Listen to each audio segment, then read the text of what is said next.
What's good, everybody? It's the DSA Roundtable, and we are back, once again to talk about this horrible team. So it's not really that exciting, but we're gonna try to be positive. We're gonna try to be positive, even though we know what's really gonna happen. But at the end of the day, we started off. Shout out to everyone in the chat. Make sure you guys like the video on your way up in here. I'm gonna just introduce the panel for you guys, and we just gonna get things started and talk about our Lions today. It's football on the night. Some of you might be watching that, but it ain't nothing to watch. Those are AFC teams anyway. And all right, but I'm gonna introduce the panel. We got Kurt Steele in the building. What's good, man? What up, though, man? Hey, good to be here, my man. I appreciate you hosting the night, man. It's always good to talk about Lions. All right, we got Mr. Jim Bordeaux in the building. What's good? Yo, what's up, man? It's going to be an exciting night talking Lions football, even though they suck. All right, we got Omg Its Lions Talk in the building. What's good, man? What's good, man? I feel good to be here, man. I'm ready to talk this football, man. Talk this Lions, man. Let's go. All right, I just remember last time I asked y'all what's good, every single person was like nothing. So it was just coming off that Saints loss. So I'm glad that y'all a little bit different energy. Regardless, we had the bye week to get better. That bye week chilled y'all out. Y'all mellow now. A little bit.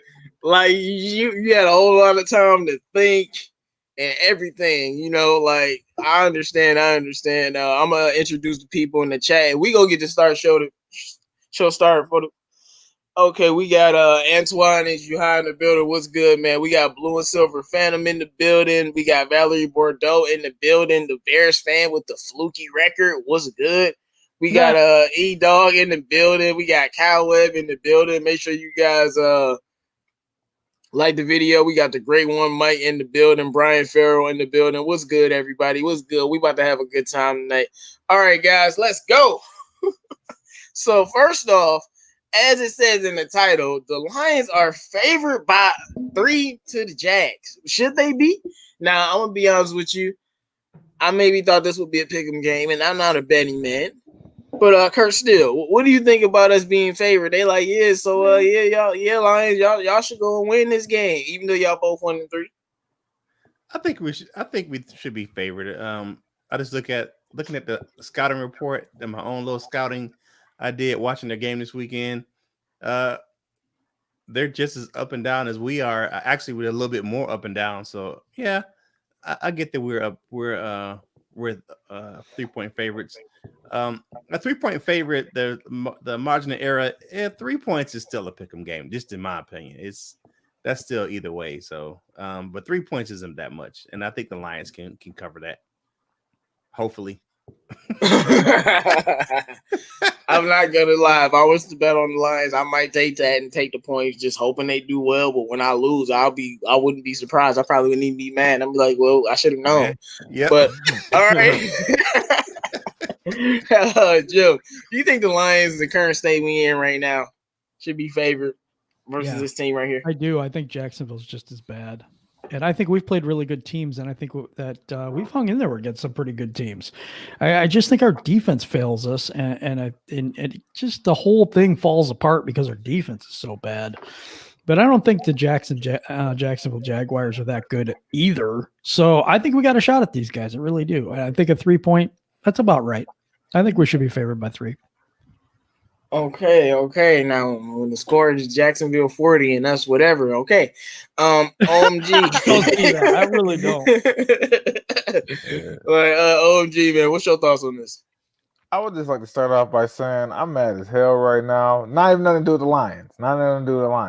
I just looked at my fantasy game, and Derrick Henry's points is counting for this game this week, and it's Tuesday. And I didn't know that. I thought like if they didn't play by Monday, this didn't count for the week. And I'm kind of upset right now. Man. It's like that with the pick'em leagues too. The pick'em league is still like last week right now because they still playing. It's like that for all the leagues. I'm mad as hell right now. My game is kind of tight. But anyways, man. Yeah, Derrick Henry about to give you that work. I'm sorry, bro. Yeah, I know. I know. Okay, but anyway, let's stay on topic, man. I don't think the Lions should be picked at 3-point favorite just because our history on the road. We don't do good on the road. So us being favored by 3, I would say we'd be underdogs by 3, even though we got a better offense than them. Our defense is horrible. So we're kind of neck and neck, and I just feel like we shouldn't be favored to win no games. I don't care if the team is like 0-7. We shouldn't be fair. You know what I'm saying? It gives you a false sense of hope. You know what I'm saying? It's like we do better, but don't we do better when we have no expectations? When there's no expectations for the Lions, we do good and we come out and shine. I think he's right. Bro, you remember how much they was clowning Nate Burleson when he picked the Lions to beat Arizona, dog? Like it was bad. Like nobody picked us to win that game, and we won it. Yeah, man. I just don't feel good about that. I felt good about the game before that came out.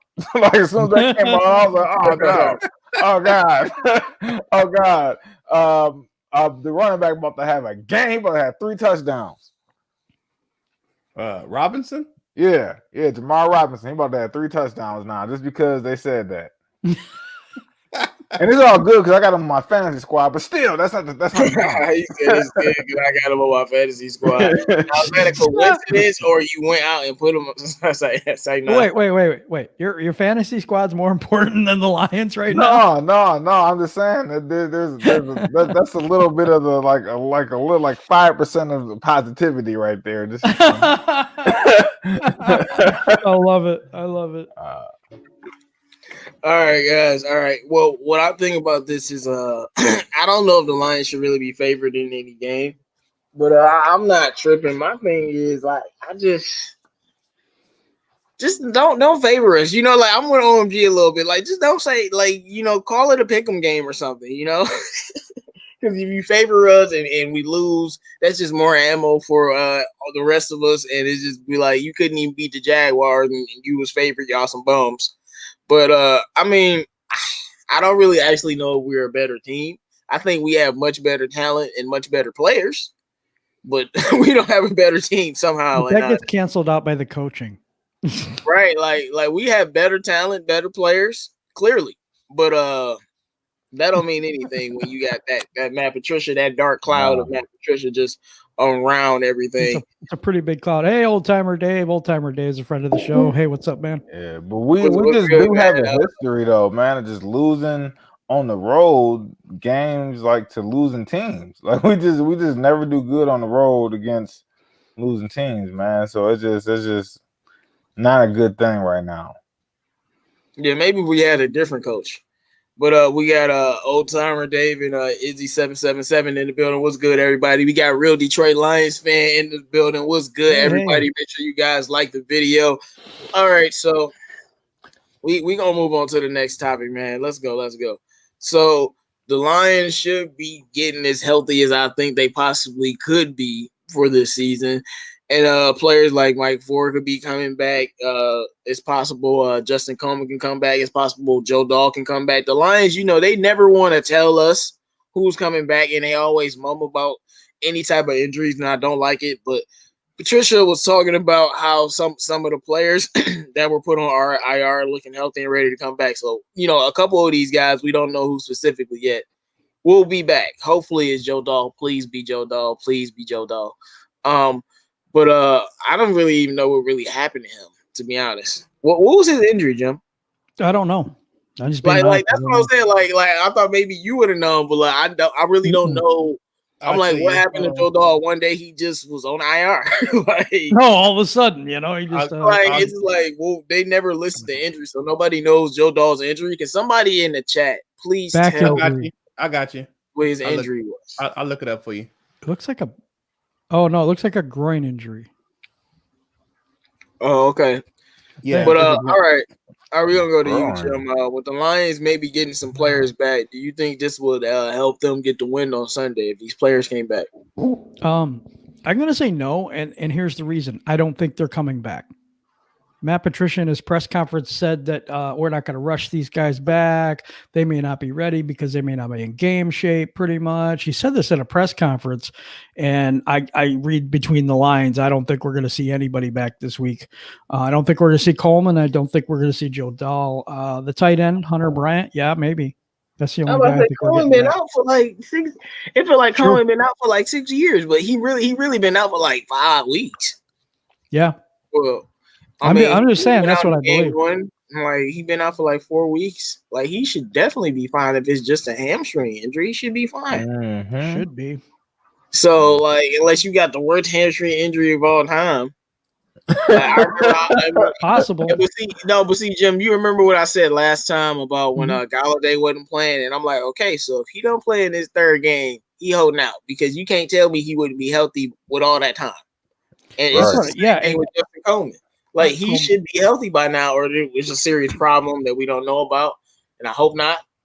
But I don't know. I at least expected him to play. I really don't know about Joe Dahl. A groin injury, I mean, that could take longer than a month. It shouldn't, but it could. That's possible. You better tape that mug up, man. And come on. But like I said, Come like on, Justin man. Coleman, man, he's like, I don't want to put them out there, bro. As soon as Jay Ryan cursed, and I know he wasn't injured, but it's like as soon as he got back, you put him out there like he was a starter. I don't want to, and he wasn't in game shape, so I don't want to hear that excuse. No. But I hope that you're wrong, Jim, but you might be right on that. All right, OMG, what's your thoughts on these players potentially coming back, and if they do, you think they will help them win on Sunday? I mean, I would. Mike Ford is a person who flies under the radar. I think he can help a lot. I think he's actually better than what we have him on the depth chart currently right now. I think Mike Ford is a CB3. You know what I'm saying? He is good. I like his cover skills. Ever since that season, 2 seasons ago, where he played for who was it, Lawson, before we traded him or something, and he did good, man. So I'm always in favor of Mike Ford, but honestly, I don't see, unless we got some D linemen coming back. I don't see nobody making that big of an impact on the team, because the biggest impact on the team that we have is stopping the run, and that starts up front of D line. So unless we got some D linemen coming off of IR that I don't know about, then I don't think so, man. We don't got D linemen. We let D linemen go. We let D linemen that we signed go. Right. So that means that we still Nick gonna get Williams pushed is around gone. up front. What? We Wait, still gonna get what'd you pushed say? around. So You say Nick Williams is gone? I thought they said that they cut him. I hadn't heard that. I didn't, Yeah, man. I You hear that got one. J-Mo, please don't make me, please. Please calm down. Right, no, I'm sure. I'm chilling. Yeah, Hey man, I don't know, man. Yeah. I'm playing. I'm gonna slap my mic down. I had to see. I'm like, I had to see. I'm like, yeah. All right. Kurt, what's your thoughts on this, man? Looking at Matt Patricia's press conference, I think some people may come back, but I don't think we're gonna get Dahl back this week. I don't think we're probably getting anybody that's of substance that's gonna be like a starter. We may get Hunter Bryant back, the young tight end. Well, get him in anyway because he hasn't played all season. We might get him in because he's been trending up and he should be ready to play. But and maybe Ford, but I don't think we're gonna get those starters back this week. And I think that they're looking at the game and saying that, we're still favorite without those guys. So they'll let them cook another week before they bring them back. Okay, let them cook another week to get cooked next week. All right. Yeah. Like I'm just saying, man. But I have to be fun today, and I gotta make jokes and make light of a lot of these situations because we know what's really going on. Because I know this team, they'll probably win the next 2 games, and y'all will get all confident again, and then they'll lose that next game. I don't even know who it is against, but they'll lose, and they'll lose terribly, and then you'd be like, we suck, fire Matt Patricia, and I'd be like, well, we should have just lost 3 games ago. But anyway, anyway, see, Dynamite got it. Jags 30, Lions 20. I can see it. Yeah, Wow. I can too. Because God, I hope not. we all know. I do expect us to win this game, but can't expect anything with this team right here. Man, the bright spot on the team when we're on the road has always been like Stafford. He's always the one that can like, okay, come on, guys. Like let's he does like a workman thing through it, and he gets through it, and he shows a good face. But he playing like ass right now, so I can't even trust that. Man, low key. Let me think. Don't do it, JMO. You don't even know what I was about to say, bro. Like, he's already on it. You literally just said Stafford be good on the road, and that's what I was about to talk He's about. like, You don't even know what I was about to say, so chill out. Low key though, on the road, I don't know if it really is gonna matter though. But I just feel like our wide receivers got to play better. Like I know they don't create separation, but they taking it to a new level. So. TJ out here creating the most separation right now. Like I feel like that's why I want Hunter Bryant back like badly.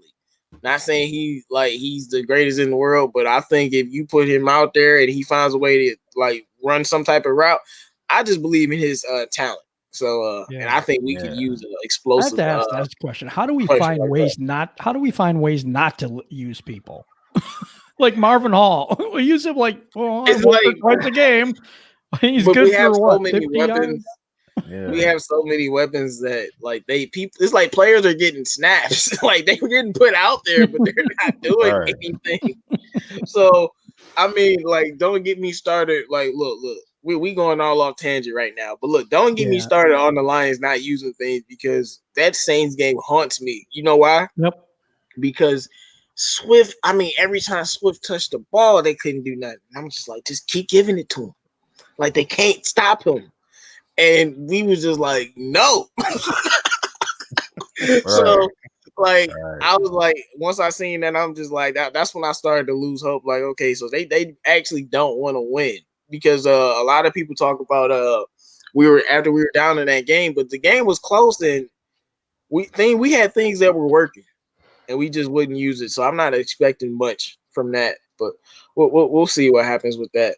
But all right, so this is something that I definitely wanted to talk about, because a lot of Lions fans, they told us that we had the best rookie class in the NFL. We drafted the best running back in the draft and the best cornerback in the draft, and Julian Okwara is the greatest thing since sliced bread. And we heard a lot of these things. And we've seen the first 4 weeks of these games. And my question to you guys and the people in the chat, make sure you guys like the video if you haven't already. What are your thoughts on the Lions' use of the rookies so far these 4 weeks? We're going to start with you, Kurt. With some, we're getting right. I think the use of Jonah Jackson is good, and Okuda is coming along. I like their usage. I believe wholeheartedly that they need to use DeAndre Swift more. I mean, Penasini's playing well. He's getting a rotation pretty good. So other than that, really the big sore spot for me is DeAndre Swift. You have to use him more. We know that they've designated AD as the bell cow, but you have to give the young player some more snaps. That dude can play. And he's better than just out of the backfield. He's better than just a theoretic type role player. I mean, he actually can run the ball. He's actually a bigger back than theoretic was. So he can actually run the ball. So give the young man some carries and see what he can do. All right, Jim, what's your thoughts on this? I agree with what Kurt said, but I think another glaring misuse is Julian Okwara. We get rid of our pass rusher, Devin Kennard, and we draft somebody that's supposed to take his spot. At least that's what I think. And now he's stuck on special teams. He's had 25 snaps on defense. And to be honest, it makes no sense. I don't like DeAndre Swift, his usage either of the Theo Riddick usage he has. I think he can run the ball too. Run the damn ball. I mean, come on, man. Give him some carries. You know what I'm saying? So those two things I think are glaring misuses of the rookies. And I love Jonah Jackson. I think he's played outstanding. Penasini's played outstanding. But those two guys, it's just a mystery to me. Logan Stenberg, I understand.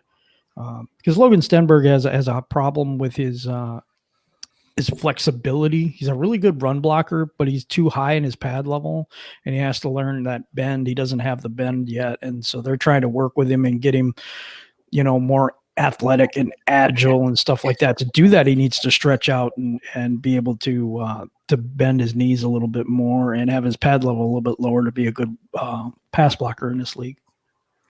Yeah. As much as I want Bob Quinn gone, and I 100% want him gone, one thing he has been able to do is put the offensive line together, but not just that, develop the offensive lineman.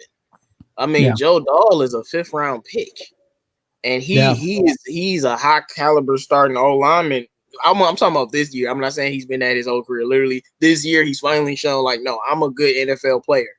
So, and so that's why it sucks that he's hurt.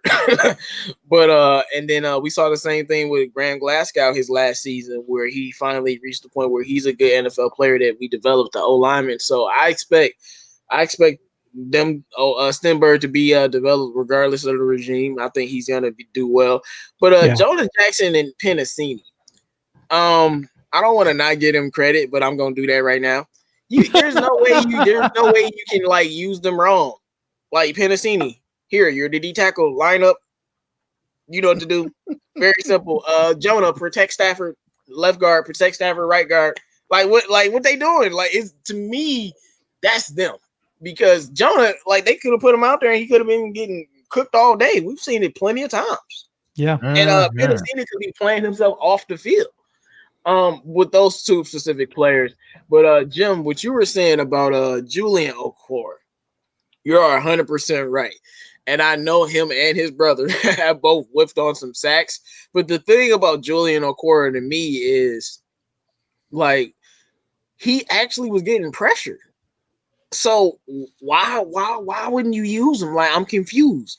Instead, you want to put Jelani Tavai in a position he should be in, trying to make him a primary pass rusher like he TJ Watt or something. I don't understand. Jelani Tavai in his rookie season where he was solid, he did not pass rush a lot. It was a reason for that. He could pass rush, occasionally pass rush, but he's not a Christian Jones doing it on the line like he Dante Hightower or something like he Bobby Wagner or Von Miller. We got Christian Jones and Jelani Tavai on the edge like they Von Miller and Bobby Wagner or something, dog. We got them they pass rushers. They pass. Bro, they what in the world? You got Jelani Tavai being a pass rusher when he's a linebacker.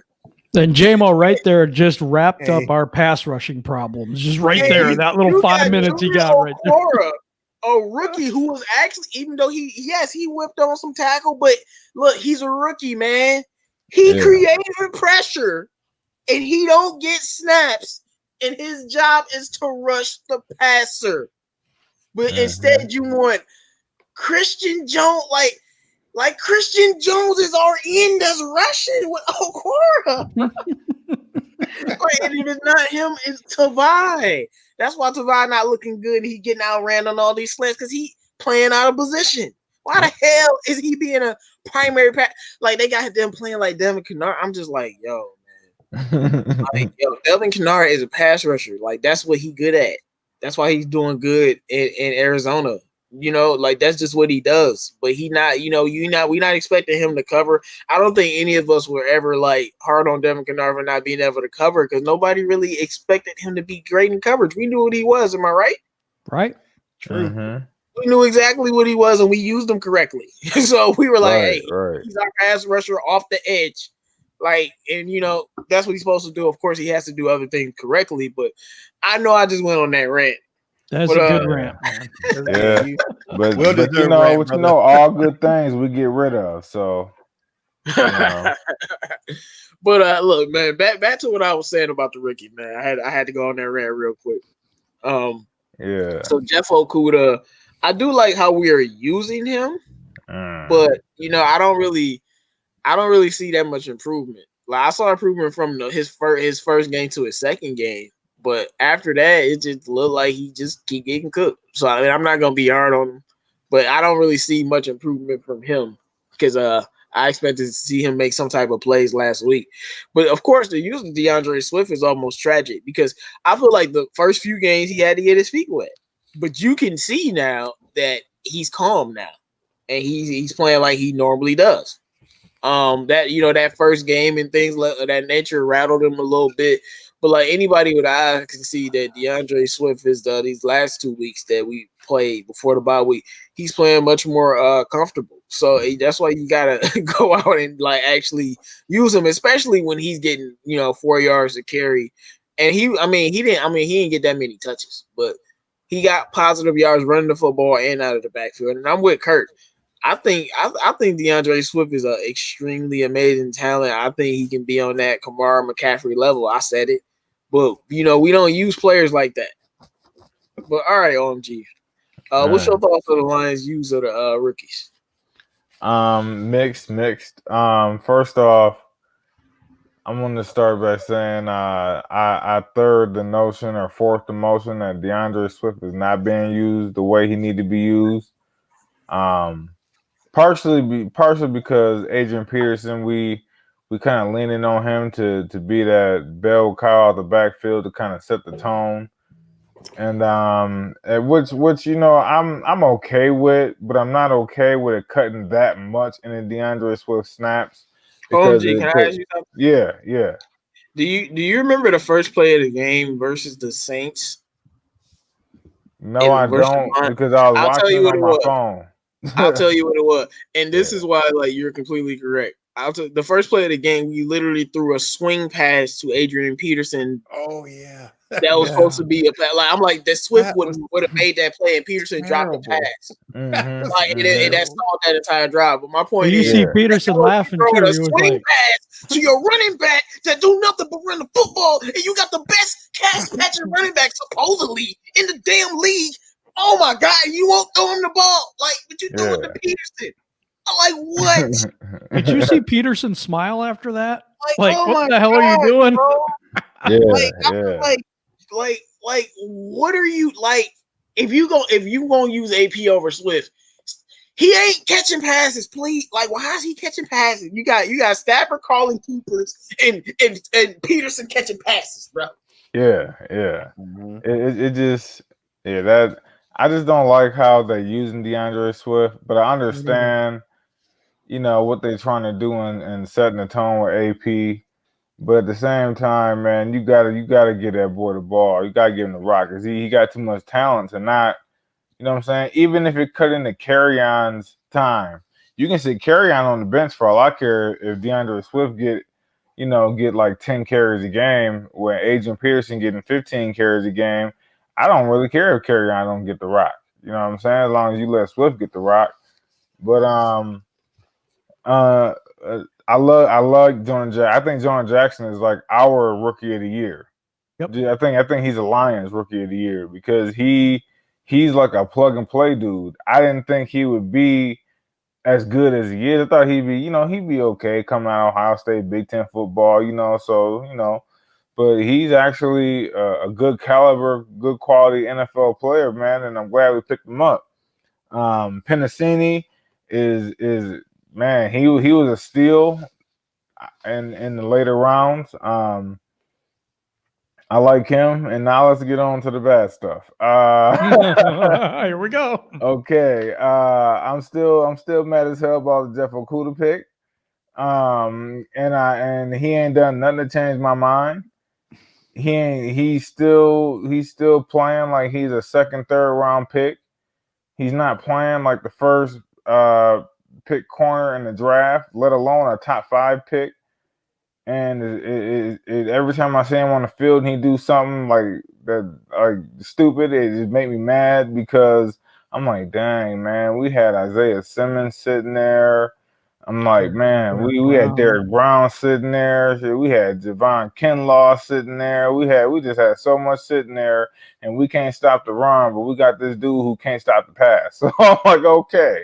And then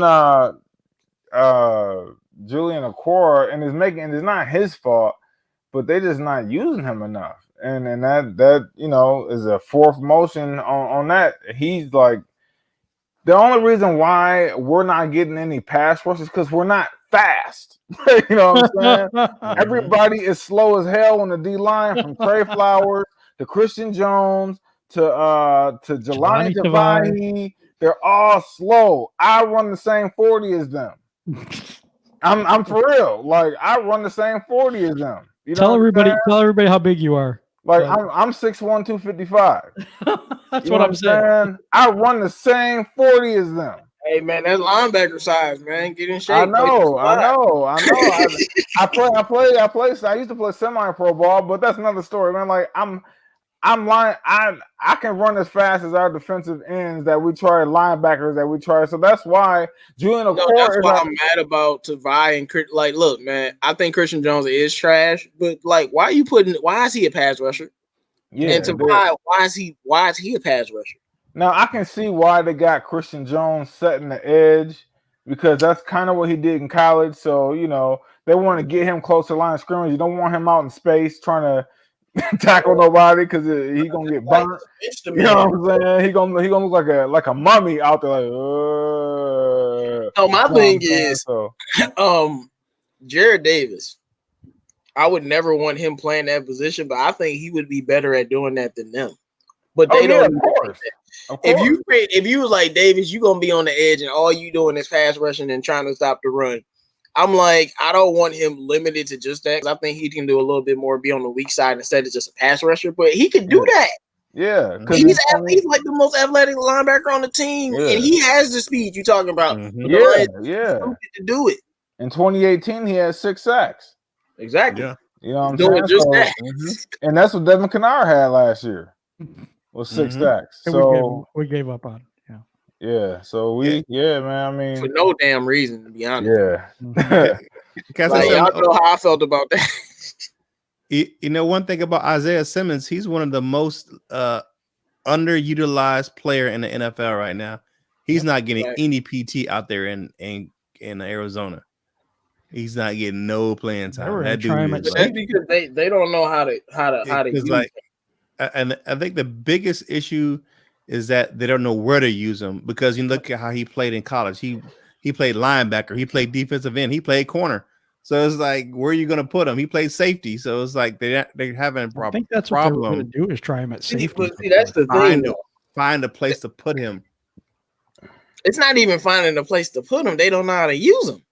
And that's why I be hating with players when unicorns like him go to teams like Arizona, or when Mika Fitzpatrick went to Miami, teams with no defensive culture in their history at all. Because anybody who knows my channel know how high I was on Minka, and people were saying the same stuff about him till he went to a team that knows how to use him. They don't know how to use Isaiah Simmons at all. No, and that's why they ain't putting them nowhere, because they don't know what they doing. Mm-hmm. Well, good shit. He had the same thing in Detroit, because we don't know how to use anybody either. I highly doubt that. I think we actually would know how to use him. We use Tracy Walker right now, how he's supposed to be used. And Tracy Walker, but we're not using Christian Jones how he should be used. He should be gone. No, I think we would definitely use Isaiah Simmons the right way. Like, it would be great, actually.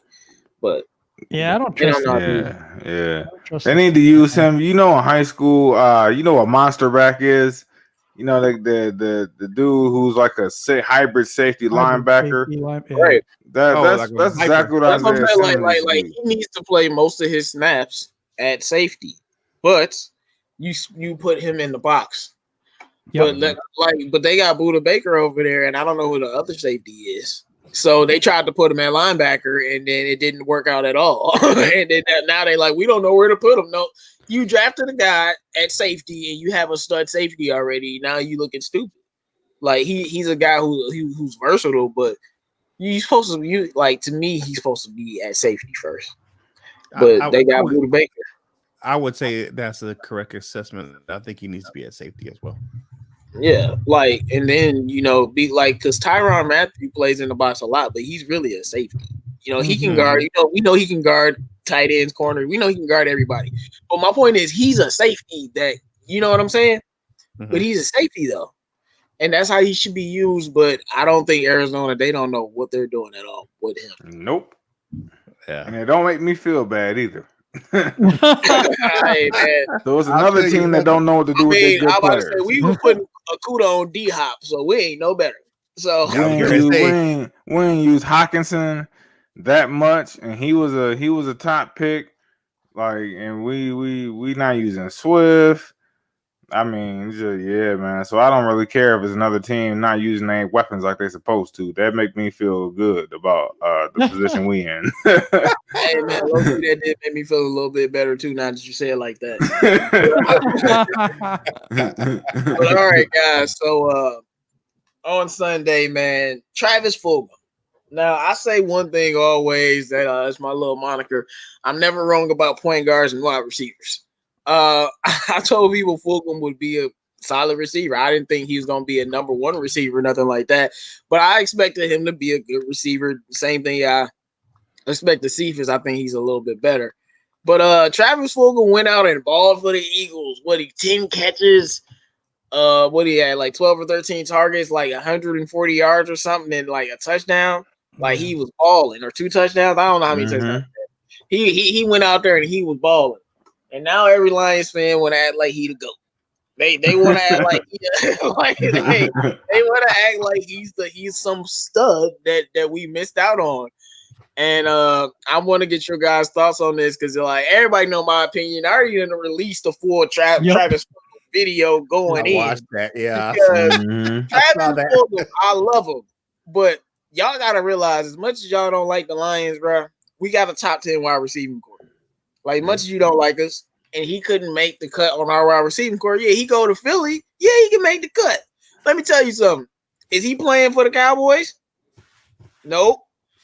They got 3 number 1 receivers. Is he playing for the Chiefs? Nope. Is he playing for Arizona? No. Like, he's gonna be on the bench getting water. And I like that he's doing great. But like I was telling some Lions fans, man, the Eagles, it just really hurt. But I expect him to be a great receiver, but I don't think he's some stud that we passed on. I think he was always going to be solid. I think he's a third receiver type of guy. And of course, on Philly, he looks like a stud because we know how bad Philly receivers done been. Like, oh my gosh, Philly receivers was looking like our running back some years ago. Like, it exists. So they got my little brother and them out there. Bro, like they get hurt every year. They lost. Philly had to lose 5 receivers just to even put Travis Fulgham on the squad. I'm happy for the young kid. I'm happy he's balling out, but I don't think he's some stud that we missed out on it. Y'all know this is how I feel, man. Y'all Travis Fulgham stands. That's what I'm gonna start calling y'all because I'm gonna start stat watching. I'm gonna be real petty about this, man. But all right, like because like they act like this dude, they're like he could have replaced Marvin Jones. I'm like, y'all really thought he could have been our leading number 2 receiver for years to come? Like, really? Y'all think he's gonna be that good? I'm like, I think he's gonna be good, but that good? I'm like, I don't know about all that. But Lions fans think he's a stud. We passed on, even though he couldn't beat out Marvin Hall. Okay, but all right, or Cephas, Jim, what's your thoughts on this, man? What's your thoughts on Travis Fulgham balling out? Well, I'm happy for him. I don't think it would happen here. I mean, we have too many wide receivers ahead of him and better than him, to be honest. I think this is more of the fans angry at Bob Quinn. I think that this is more of a thing that, look, he let all these people go, and look at Kennard balling out in Arizona, and now we got Fulgham balling out somewhere else, and our team sucks. See, and I think that's more of what it is than, just, Fulgham's so great. I just think it's an indictment on Bob Quinn and this whole organization and how frustrated and disgusted the fans are with them. Okay. What's your thoughts, Kurt? Yeah. What's the old saying? The sun will shine on the dog's behind every now and again. That Say that again, man. means the sun will shine on the dogs behind every now and again. That means everyone's gonna get their day in the sun. So my man, he went out there and balled out when he got a chance. Like you said, their wide receiver core is a mass unit. Everybody's hurt. You know, a lot of people. Look how many people had to go down for him to even get on the field. Right. So you know, it was one of those things. Hey, he did the thing he's supposed to do. When you get your chance, you got to go out there and ball out. So he went out there and balled out. I ain't mad at him, but that doesn't make him better than the guys that we have on our team. Not even close. He wasn't even close to making our squad. I mean, look. I'm gonna give you some pushback because this is what people say to me. Fulgham has more he has more yards than any of our receivers right now. They're trying to say that's because Stafford throws the ball around. I was just about to say that Stafford ain't been playing well, so our receivers ain't been looking like this stuff they should be looking like. And then he spreads the wealth. Look how many Lions players have catches compared to probably the Eagles players. I mean, Stafford since Megatron left, he doesn't, and then Galladay not being in at the beginning of the season, he spreads the ball around. A lot of people get catches in Detroit. So you got a lot of players that get the ball. So he spreads the wealth. So he does not, he doesn't lock in on one receiver like he had to do when Calvin Johnson was there. So and you got to figure the running backs are eating a little bit too, and tight ends. Yeah. Well, not really.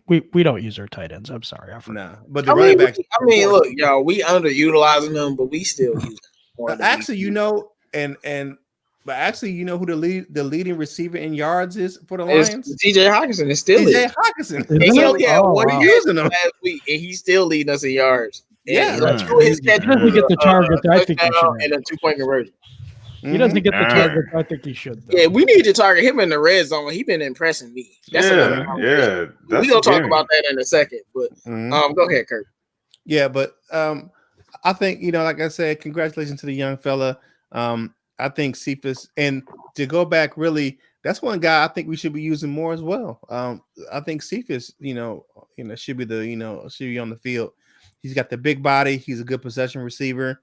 I really think that maybe Amendola should be, and maybe he's playing good too. I can't say he's not, but I think that it's time for Cephas to kind of take some of them snaps from him. That's just my opinion. Yeah, Cephas is getting the most snaps among the bottom tier. I don't want to even say bottom tier, but the lower tier receivers on the team, not including Amendola. But OMG, what's your thoughts about this? Congratulations to Fulgham. Hey, he stepped up when it's time to shine. When the camera was on him, he shined. So I think honestly, if I was Philly, I would try and make Fulgham the number 2 receiver because Deshaun Jackson and Alshon Jeffrey is always hurt. I think they miss about 9 games a year, don't they?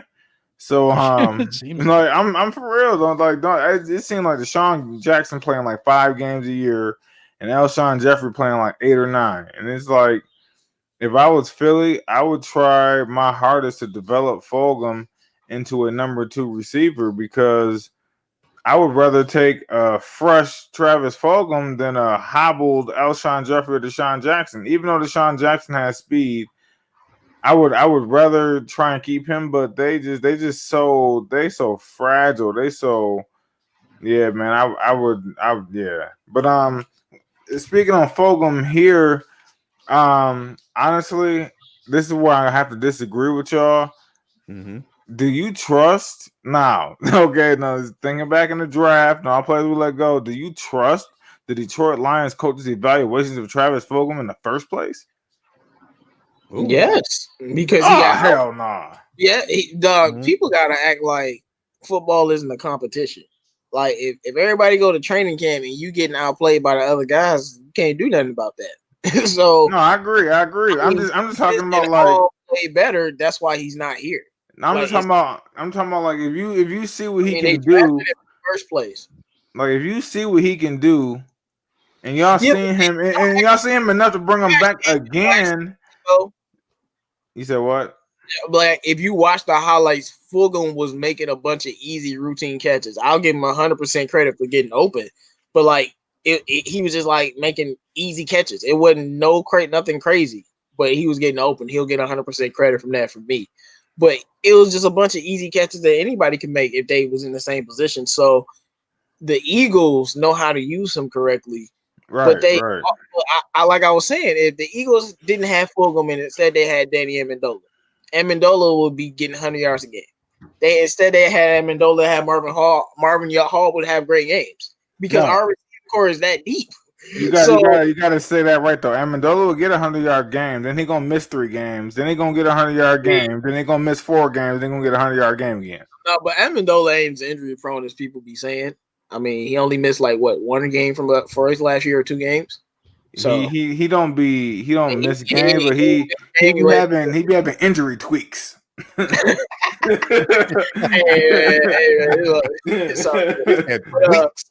like the tweaks. So I wanted to stop back what we were talking about earlier. We got Detroit Drew in the building. We got Don Bird in the building. What's good, y'all? I wanted to talk about what we were talking about earlier about TJ Hockenson. Now, let's circle back to that. Why aren't we using him more in the red zone? Like this dude, I feel like unless Stafford throwing the pass off, whenever he throw to Hockenson, it's a touchdown. Like this dude is so, and even on that interception that Stafford threw in the Saints game, that was an easy touchdown.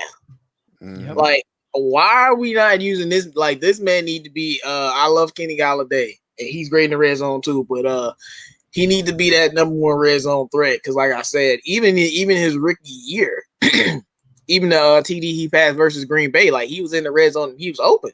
So I pray we use him more in the red zone because so we like maybe that's why we're not that good in the red zone because instead of running the football with Adrian Peterson and using TJ Hockenson, we probably trying to call all these creative plays for Galladay, Marvin Jones, and Dola, making it more complex than it has to be. But Jim, what's your thought on that, man? I think we need to use TJ Hockenson more just because of plain his height, man. You could throw a fade. That dude, he's got the height on just about every corner. So, I mean, it just seems like a simple pitch and catch, doesn't it? Doesn't it seem simple? Or him over the middle. Or you know what I mean? It just seems like they're not using him as well as they could. I think they try to go to Galladay down there a little too much. I think everybody knows that at this point. They still get it to him. I was about to say with Galladay a touchdown machine, it looked like. For real. I feel like Galladay, he's a touchdown machine. Like Hockenson could be that too, I think. I think Hockenson could be that too. I agree with you there. Yeah, I do think I think there's a situation in Detroit where they have too many weapons, maybe. It's possible. Because they aren't using anybody correctly, in my opinion. I mean, DeAndre Swift needs to run the rock. He really does. I think that he's really good at that. Then I think you can leak him out on a play action and then get him over the middle because people actually think he's going to run the ball every once in a while. Well, okay. What do you think about that, Kurt? But before that, do you think Jim's right about us having too many weapons? I don't know about too many weapons, but I think we have a plethora. I like that word, plethora. I just feel like we just don't know how to use our weapons. Like, yeah. Let's look at Atlanta. Like, terrible team, right? But they score hella points. Yeah. Like, no matter, like, because they got great weapons. Like, say whatever you want about Atlanta. These whole years they've been struggling. Scoring has never been the issue, ever. Because they know how to use their weapons, and there's other teams in the league that have, like, the Chiefs got so many weapons. Like, I mean, they can lose half the squad and still be killing people. So for sure, they know what they're doing with those. But I understand what you're saying. We definitely. I mean, I ain't gonna lie. If Amendola wasn't on this team, and I might be cool with that, just because Cephas would get more targets, TJ and Jesse James would get more targets. So I understand what you're saying. Like, a lot of us was upset about him coming back, but I would say this with the Hockenson, he needs more targets. Definitely, even that, especially in the red zone as well. I agree with you. He can box out. He has a big body. He actually put some more weight, like muscle, on his body in the offseason, So he worked out there with George Kittle in the offseason. So he came back, recovered from the injury, bigger, stronger. The 2-point conversion he caught was ridiculous. It's the guy's a talent, and we just got to start getting him the ball.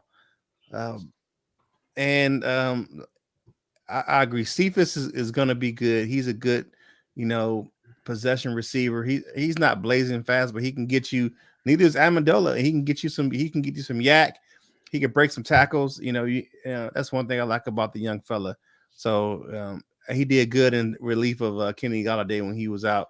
Yeah, he dropped a couple of passes, but he's a rookie. So yeah, I give him a reprieve on that one. But he's doing it.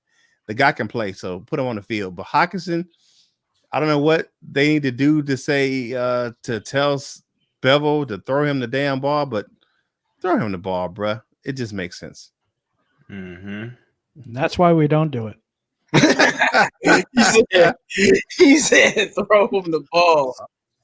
Right. Yeah. That's why we don't do it. That's why we don't do it. Makes sense. But you guys got what I'm saying, man. The guy's a beast. Mm-hmm. Because I don't know why we didn't use him in the Saints game, but on that drive, trying to give you false hope. I mean, it felt like Stafford just threw it to Hockenson, and they just couldn't do nothing. He just caught it. It was like that touchdown and that 2-point conversion. He was like, "I'm just gonna throw it to Hockenson," and I'm like, "It was that." Yeah, I'm like, "It's just that, just to throw it in his direction," because he had to that 2-point conversion. He had to change directions a little bit, and he still got it. I'm like, so he took you just throw it over there. He's gonna do something to get the football. Yeah, and so. You got to remember, we're still trying to use Jesse James. Yeah, we're paying him a lot of money to do absolutely nothing. Nothing. Sit on the pine. Mm-hmm. And one thing we'll see we're coming up, but the Jaguars have a problem covering tight ends, just like the Saints did. I just watched another former Lion this weekend, watching the all 22 of that game with the Jaguars and the Texans. Fails. Who was not that fast. He was running in the middle of the field. He caught it. I think it was like a 40-something yard touchdown. Yeah. Right down the middle of the field. Yep. If he can do that to Jacksonville, I know that TJ can just tear it up. But wasn't we supposed to destroy the Saints, who were still? Even though the receivers were doing well, the Saints can't cover tight ends at all. Yeah, and I don't know why we weren't throwing him the ball more. You see what happened when we threw him the ball? He went and scored. Makes sense. Mm-hmm. Right. Thank you, Jim. Too I appreciate easy. that. Too Thank easy. you, man. It's too easy. It makes sense, right? We don't do things that make sense to Detroit. Right. Yeah. I think. I am watching the Titans Bills game, but I think that we're gonna move on. But TJ isn't being used, but. My thing is, I'm a little bit more impressed with him personally, because I knew he would be great, but I feel like in the red zone, all you gotta do is throw it to him now. That's just how I feel. Like when it is with Golladay, it's like you throw it to Golladay, bro. Like I hate that they force feed him, but he a touchdown machine. Like I'm serious. Like if he played, he get a touchdown every game. Like so, it is what it is on that. Yeah. But we gonna move on. Hold on. Let me get on that question, man. I think that we need to use Hockenson in the red zone like we did Joseph Fourier. Oh, Big reference. Joe. Yeah. The dancing machine. Yeah. Mm-hmm. Dancing fool. Yeah. Right. Oh yeah. I think we need to go to Hockenson in the red zone just like Fourier. You know what I'm saying? And because Hockenson has a little bit more skill than Fourier. So a little bit more. You know what I mean, man. I don't know. Fourier was just taller. He was tall. That's a tall. He was like 6'8", wasn't he? Yeah, Fourier was tall. He get that. Yeah, Yeah, but Hockenson's more athletic. but I don't understand why we don't play big ball down in the red zone. Like when we get down to like the 15, we need to have Galladay, Jesse James, Hockenson in there, and we just need to play big. We just need to play big boy ball. Yeah, you know what I'm saying. I mean that makes more sense to me, man. Just to get big, throw it to the trees. Yeah, I mean, but you got so many options, at least in my opinion. I mean, you have Swift out of the backfield too. You know, you leak him out, man. That's a touchdown too. Yeah, a great Texas route down the goal line. That option. We've already seen Swift is like a mismatch in the red zone. So yeah, that's definitely something we work on. But we gonna move on to the next topic. Hey, OMG. Hey, what's up? Derrick Henry's eating for me, dog. I played him. Listen, leave me alone. Hey man, look, because I got him on the bench, man. Because I didn't know that this game counted on this. Like I wasn't trying to risk it. You know what I'm saying? He's eating right now for me. I don't care. he on my bench right. He on my bench right now, and I'm mad about it. I'm actually doing a lot for the game. We move on. This is Jim's question. And make sure you guys subscribe to Lions on the Prop if you haven't already. So people are trying to figure out why Stafford isn't playing well, and they talked to Darrell Bevel, and he was saying like his footwork has been off. And if you actually go look at tape, he's right about that. And Jim, what are your thoughts on Darrell Bevel's talking about this? Because after that injury. Table, we got some breaking news right now. Breaking news: Adam Schefter. The Jets just released Le'Veon Bell. Wow. There's no way we pick up Le'Veon Bell. Hell no. But it's just breaking news. I've seen that. To the question of Matthew Stafford, though, this is tough for me. I mean, I think it could be some sort of an injury. They're saying it's not, but he sure came up limping just a little bit in Green Bay. And he's not getting the power off his back foot. I think he's not getting the power stepping into his throws. I think he's throwing off his back foot a little bit too much. So that's possible. But it was weird because his quarterback's coach actually said, I don't care if he's doing it 100% right. We're still going to harp on it, which makes no sense whatsoever. Well, I don't know if that makes no sense. It doesn't make any sense if he's doing it 100% right. But you still have to harp on things to make sure you keep to make sure you keep it. I guess. Still making layups. So. Yes, he's like, gosh. I mean, he's 12 years in the league. You don't think he would know by now? Oh no. Man. Yeah, but see, I don't think it's about about knowing. I just think it's about the not playing because his footwork was much better last season. So. It's just about getting his bearings back. And I definitely think in Green Bay, I don't even want to say the words, but it looked like he tore his, and I'm not going to say it. No one of us is going to say it, but it looked like that happened. Mm-hmm. And that big injury. And that's what it looked like to me.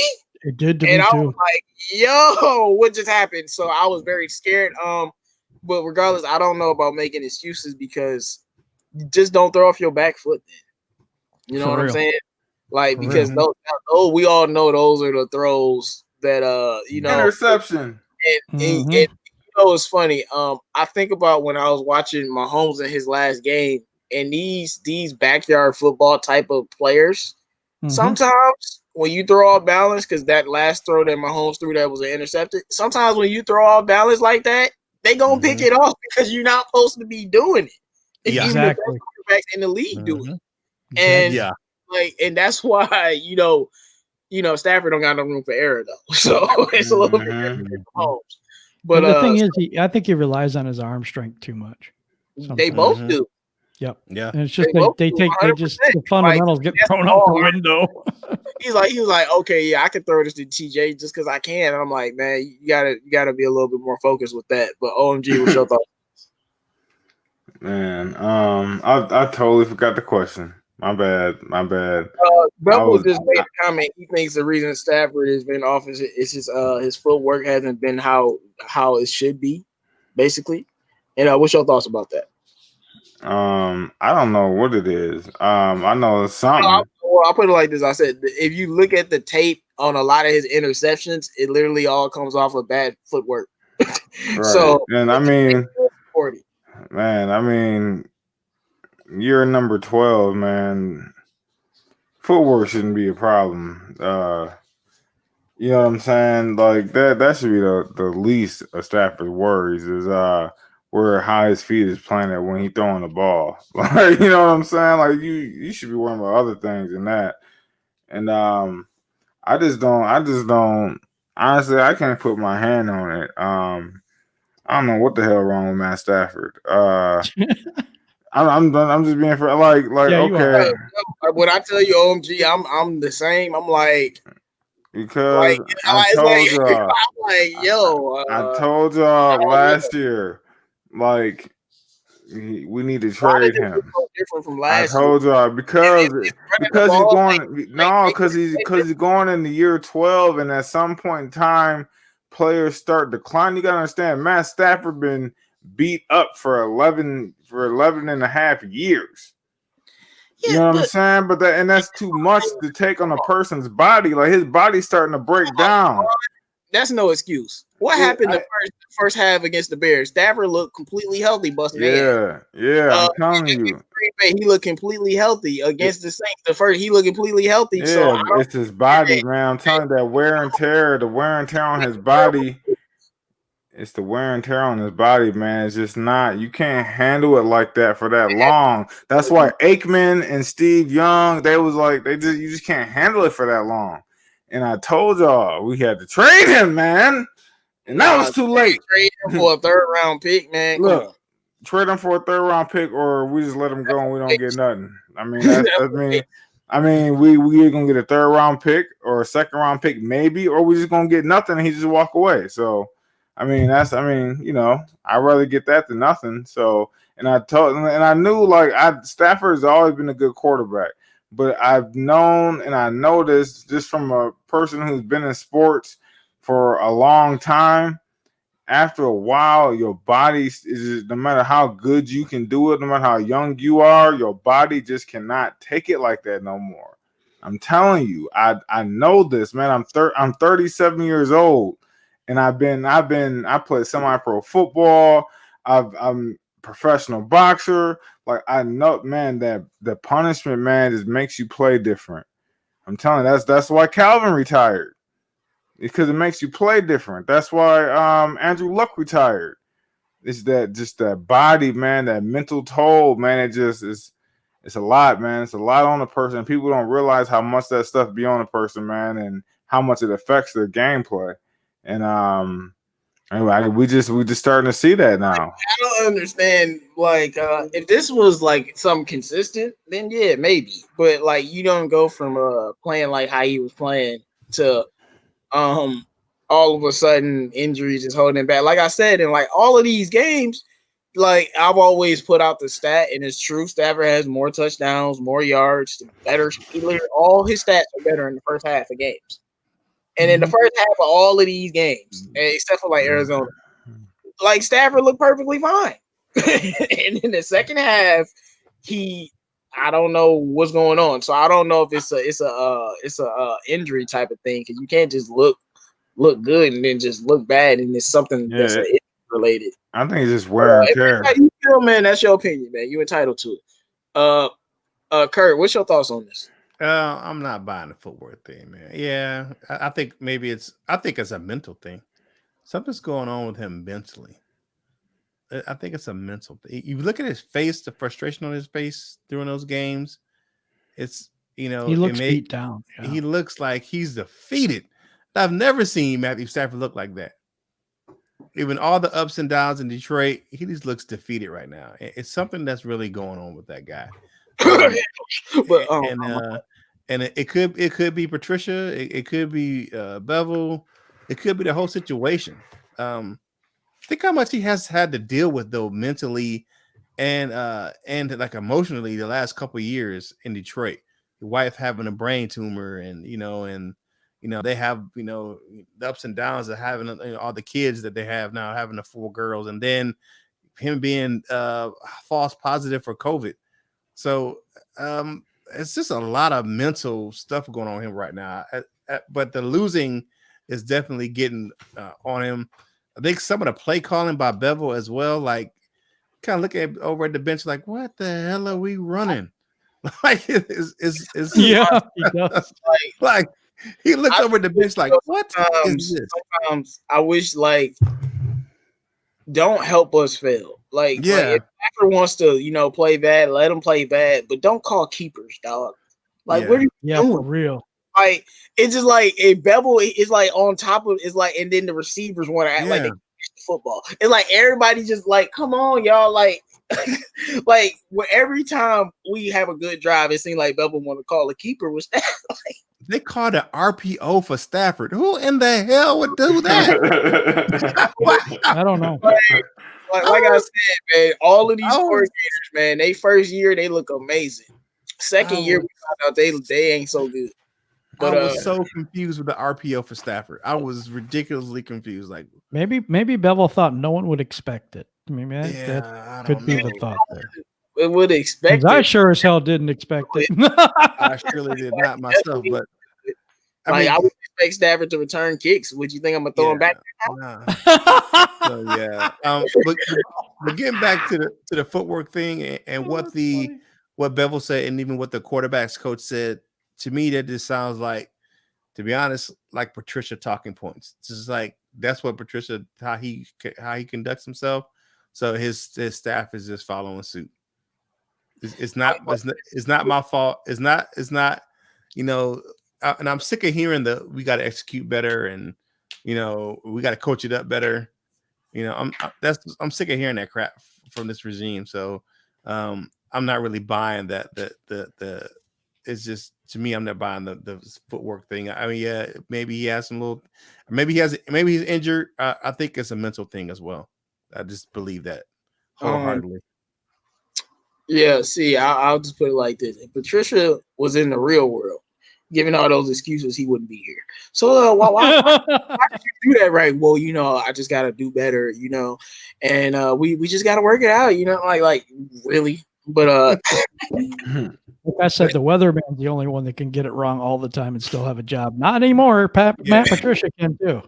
Right. This is something that we've never talked about, and I'm gonna talk about it right here. All right. I don't really think he likes Matt Patricia, and Stafford is like he's even killed on purpose. I feel, and he's never gonna tell us that he hates his coach. And one of my subs made a long comment. I wish I could find it, but the comment was just talking about how when you was looking at the Packers, those last years of Mike McCarthy, you see, like Aaron Rodgers was playing just well enough to win games, but you could tell he wasn't playing it. Like people were saying he was declining, and all of this stuff didn't have his heart in it, and he just wasn't playing the same. He gets Matt LaFleur.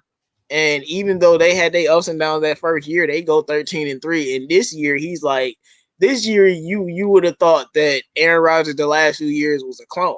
Because he looked like the same dude, not as mobile, of course, but he looked like the same dude. I'm like, yeah, probably because he's enjoying himself again. And I don't really know. I know Stafford definitely loved Caldwell, but I don't really think he got his heart in it. Like I'm with y'all, but hey man, we're gonna have to get it together. That's why I said we need to just get rid of this football coach. He's a poison thorn that's seeping through and destroying everything from the inside out. And hopefully we can get it better, but I don't know, because that's you see the frustration in his face. I don't think our quarterback likes our coach. And let's just look at every other team in the NFL besides us. If the quarterback don't like the coach, what happens? They implode. Exactly. Like, what do you think was going on with in Atlanta, man? Yeah. Come on. Yeah. Like, but we know Stafford would never say anything. Matt Ryan would never say nothing like that. Right. But sometimes you got to be smart enough to read between the lines. And I don't think he liked Patricia. I think before it wasn't a like or dislike thing, but I think he leaning more towards dislike, because he like, bro, how many leads do I have to get for your trash ass defense to blow him? Right. If we was Stafford, you like, I'm doing my job, but every time you doing yours. I get it. Man, If I was Stafford, I'm like, I'm gonna dog you out Tuesday morning when we watch some video Right. You missed in this front pass. of the team. I Who will call this play? Look at the play. I missed that pass, Patricia. That was terrible. But Alvin Kamara made y'all look like y'all never played in the NFL before. We ain't talking about that. Right. That's the thing where I think a problem, an underlying problem lies. Like honestly, like anyone else is thinking something because I don't think he likes this coach.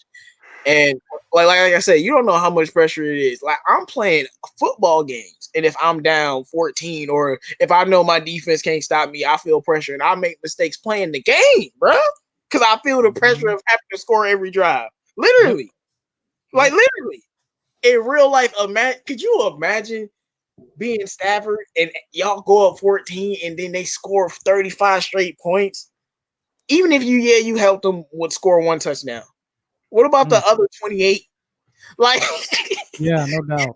But on the other side of that, he never helped score any points either. The team just gives up an 80-yard touchdown, and I want people to know I'm not absolving Stafford. He deserves a lot of blame for this season. I'm not absolving. I'm just saying the amount you have to overcome. And then I would be looking at Patricia like, bro, you supposed to be a defensive guru, but I could score 50 and we could lose. Mm-hmm. It's just crazy to me how this defensive guru is blowing all of these leagues. But all right, let's move on to the next topic, guys. It's just a simple topic. It's very simple. What do the Lions need to do to make sure they beat the Jacksonville Jaguars? Yes. I'm gonna start with you, Omg.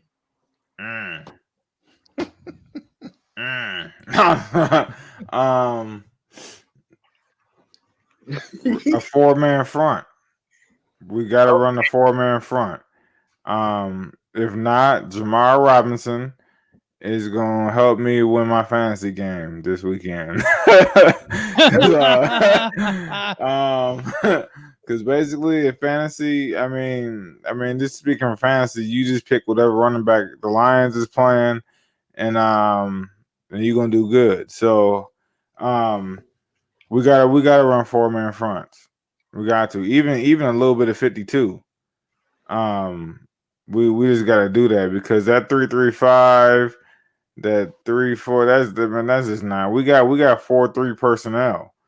You know what I'm saying? Like we don't have no speed at linebacker besides Jared Davis, and on the D line besides Julian Okoye, we got 2 people with speed. We trying to run 3-3. Oh, come on, man, this is not gonna work. So we gotta base up with the 4-man front, and that's the only way we really have a chance of winning this game. Because we can't get into a shootout and expect to beat a team on the road in a shootout. That's not realistic. So we just gotta bulk up, man. 4-man front, win the game. All right. What's your thoughts on this, Kurt? Yeah. What do we need to do to beat the Jaguars? We need to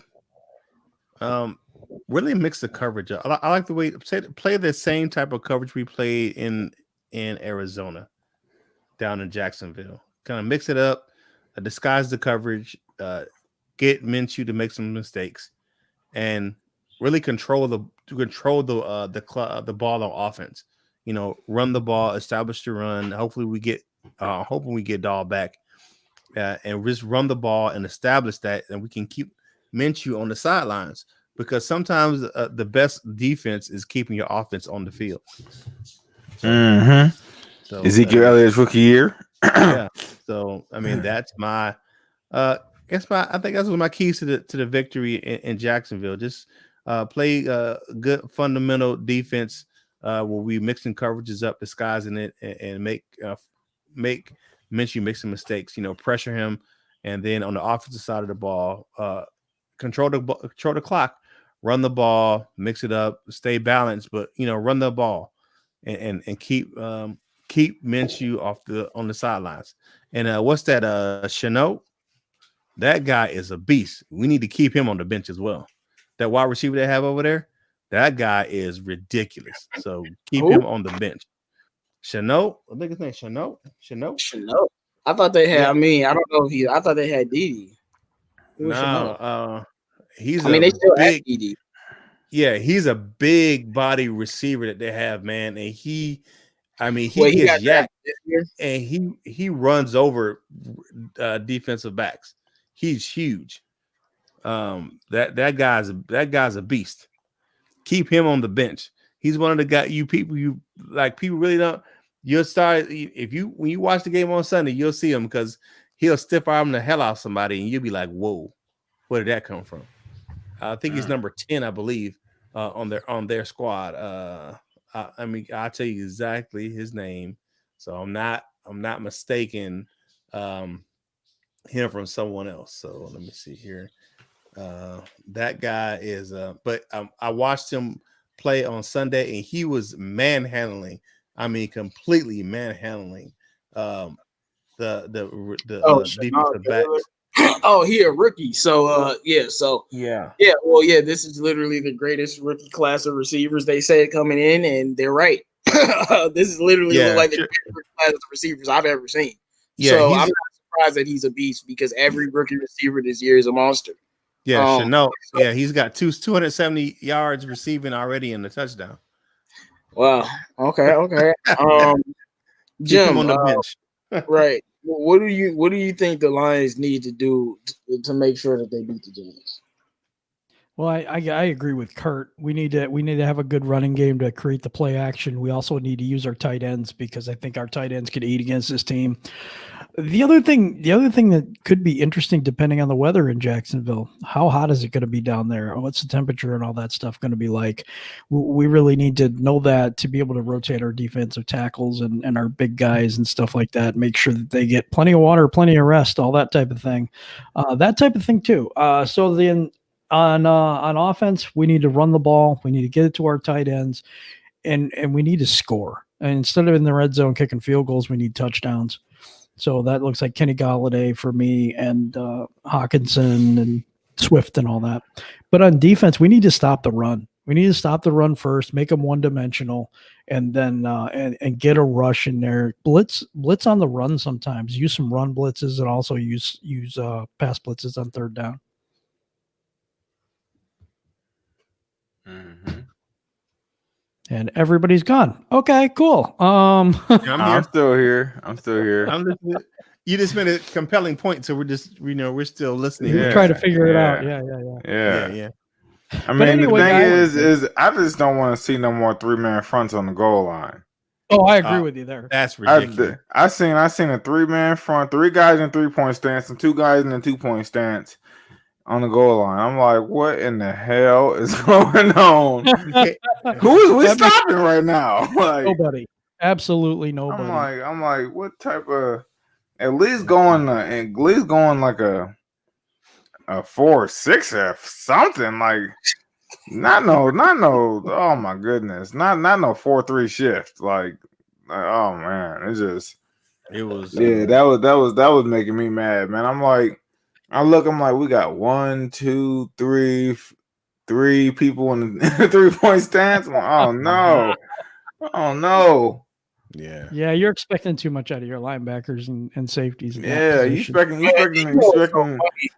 is all year long. I kept telling y'all, linebacker is the worst corner on the team. Linebacker the worst corner on the team. And y'all, people were like D-line. I'm like, look, our D-line ain't stellar. But these linebackers are terrible. And of course, they're not being in position to be successful, and you got rid of Devon Kennard and Jared Davis ain't even out there a lot. But our linebacking core is horrible. Terrible. Like Danny Shelton has been good. But when your team suck, who cares? Like Trey Flowers getting sacks, but he's still been getting pressure, and Okwara has been our best pass rusher. So they've been doing now stopping the run, that's another discussion, but we can't stop the run because our linebackers can't stop the run. Yeah, it's not really D-line. D-line can hold them up, but if they ever get if they get a yard past the line of scrimmage, bro, it's like our linebacker not even there.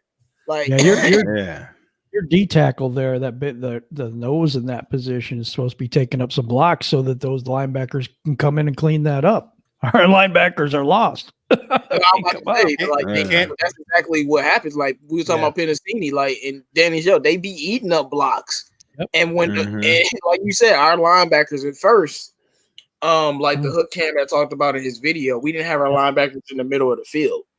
Right. But then once we put them in the middle of the field, Jamie Collins, I'm looking at you. They still couldn't make no plays. I mean, Jamie Collins was getting murdered versus the Saints. Like I'm like he's just looking garbage. I'm like, oh man, so you Cleveland Jamie Collins, huh? Yeah, But, we got saying, like they just like our linebackers are just like terrible. And I mean, they're terrible at what we're trying to get them to do. We're trying to make our linebackers the pass rushers of this football team. Christian Jones and Jamie Collins and Jelani Tavaha. Like, I don't know why our system is linebackers need to pass rush and cover everything. And then that's that 3-3, that's that 3-3-5-3-4 scheme. Our DBs, we not gonna give you no help, and y'all playing man, so cover everything. It's just, and then like the D line, we ain't gonna give y'all no help. It's just three of y'all. Like it just don't like every level of the philosophy for the defense don't make no damn sense. And that's why it's garbage. But trash. End of the day, man, what do the Lions need to do to make sure that they beat the Jags? My number one thing is get pressure on Gardner Minshew. I actually think much more highly of Gardner Minshew than the average person. I really think he could be a quarterback. But once you get pressure on him, that's when he turns the football over. Simple as that. It's not that deep. But if you don't get pressure on Gardner Minshew, he will literally carve you up. Like, don't sleep on young Gardner. That boy has been throwing. They've been losing, but he's still been throwing 300 plus yards per game. And now you telling me they got a big body receiver that's breaking tackles, so I expect him to get at least $150. So now, and then they still got D.D. Westbrook, I think. I don't know, like he be getting injured a lot, but they don't have that receivers. I think they got DJ Chark. I would say DJ Chark is really good. I loved him coming out of college. Then they got Conley. So what? Conley. Yep, Conley too. Like, so it's not. I don't think the Jazz are gonna have a hard time scoring in this game. I think this is gonna be a high scoring game that we're gonna have to win. But in order to do that. Hey man, we gonna have to, bro. You really think our defense, like we talking about the weapons, like you really think our defense gonna be able to stop them? Like Gardner, like if Gardner has protection, he will carve you up. Like seriously, I seen him do it more than once. Yeah, so, I'm just gonna be mad if we lose to a quarterback named Minshew. I'm just gonna be mad. Hey, we got beat by Minshew in the gang. I'm gonna be real mad. But, no, you gotta create pressure. Cause the moment you create pressure on Gardner Minshew, everything go to hell. And I don't think their O-line is really that good at all. So it shouldn't be that hard. Like this is a game where I expect Romeo Okwara to be a savage. I expect him to get a lot of pressure. Don't whiff on the tackles, please. We need every sack we can possibly get. I wish they would put his brother out there. I'm actually expecting Trey Flowers to show up a little bit. Like we've been talking about, some people have been talking about Trey. I'm not really a sack guy with Trey Flowers, but I expect him to show up today. I mean, not today, Sunday. But main thing is have to get pressure on Gardner Minshew. Man, I'm watching this Bills game, so you know I'm thinking football right now. It's all right, man. But and after you get pressure, offense, can the real Detroit Lions offense please stand the hell up? Like where the hell y'all been? Like this is a game where I need 35 points and it should not be difficult. I need 30 points at least. It should not be difficult to cook these people all day and night. Like their defense is not good anymore. They still have a few their linebackers are good. Like linebackers are the best players on their team on defense. Miles Jack. But besides that, they don't really have much over there. Like y'all should be able to score. Like you were saying, Jim, TJ Hockenson should be able to easily expose them. Marvin Jones and Kenny Golladay, I need to see more out of y'all. Especially Marvin Jones. You're right about that. You said what? Especially Marvin Jones. Yeah. Marvin Jones is losing a little bit of a step. Maybe he can't create separation like he used to. That's what it looks like to me a little bit. Yeah. But he never really created a lot of separation anyway. Yeah, but the thing is, he didn't create separation, but Marvin Jones isn't slow. He's I won't call him like fast like Agnew, but he has very good speed. Yeah, he just doesn't create a ton of separation, but he's like excellent at 50-50 once you balls. lose that speed, you're not going to be able to get open because Marvin Jones can get open because of routes. That's how he gets open. He doesn't get open with separation. But when you don't have the speed to run those routes the same level you used to, you don't get open as often. So, but running football, I saw somebody in the chat talked about using Swift. Yeah, I think I need this to be a Swift game. Of course, Yep. Peterson. I think this needs to be a Swift AP type of thing. Carry on, just like I said about Marvin Hall, get in where you fit in. Simple as that. Like that's how like carry on Marvin Hall and like Agnew because we have so many weapons. You know what, J-Mo, why is this so complicated for them, but it seems to be pretty easy for us? Because I don't want to say because we actually know football, but maybe. That's what I was gonna say too. I'm like, why can't they see this stuff? Dolo Dynamite said we can't stop a 3-year-old. We're not qualified like these guys, but like at the end of the day, most sports is the simple concepts, and if you follow the concepts and follow what's winning, it's not that hard. And I'm looking in the NFL, and I saw some people talking about it, and I'm gonna move on to my next question. With this, we'll get Kurt's thoughts later. The NFL is really turning into a running the ball type of league. Go look at every team that's winning right now. They all running the football. Every team that always wins runs the football better than the team that loses. And with our team, I'm like, so why don't we get on that philosophy? You know, like Swift and carry on is something that we need to change. And that's my question now. Do you think the Lions need to just turn into a run-first football team to try to save, this season? Because after that, everything's going to, if it don't work out, we know what's going to happen. But should they try to transition to run first, or should they just say, you know what, Stafford, air it out and just throw all over the yard? Because, our run blocking has been much better than pass blocking, but we'll see what happens. What's your thoughts on this, OMG? Hell yeah, man. I've been saying this for 2 years. We need to transition from a pass-happy offense to a run-the-ball-first offense. And I thought that's what Darrell Bevell came here to do. I seriously thought when he came here, we was going to try to pick up some of that ground and pound philosophy. And then I thought when I seen the sign of Adrian Peterson, I'm like, we gonna do it. We gonna ground and pound. And then we start off doing it, and then what happens? Halftime happens, and then we come on halftime. We're like, now what were we doing when we were winning in the first half? Somebody help me out. I can't remember. And it's like, and then they just go, forget it. Stafford passed 50 times, and it's like, man, I want to be a West Coast run the ball first, throw off a play action. That's all I want. That will help our offense and help our defense control the game. We can control the clock that way. When we control the clock, that's like a helper to our defense. So, yeah. Yeah, so now normally I think we were always going to be a pass first team, but I'm willing to embrace the transition. Now, OMG, I know you want to get rid of Stafford, and a lot of other people do, but like I feel like if it might be too late now, but if you brought a coach like Jim Harbaugh in, or a coach that knows how to run the ball, then you can use your quarterback in different ways. We've seen a lot of quarterbacks, like John Elway. I mean, we talking about one of the greatest quarterbacks ever. Didn't win a Super Bowl until they ran the football. So at the end of the day, that's why you need to transition. And this is the thing that I don't think the Lions themselves realized. I can't believe, Jim, I'm sad I have to say this, but maybe I have to tell them since they listen. You idiots. Once you run the ball, you can pass the ball all over the place. You idiots. Once you run the ball, then you can throw it all over the damn yard.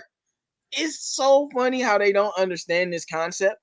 And this is why I wanted to transition into a running team. And this is the 100% main reason why.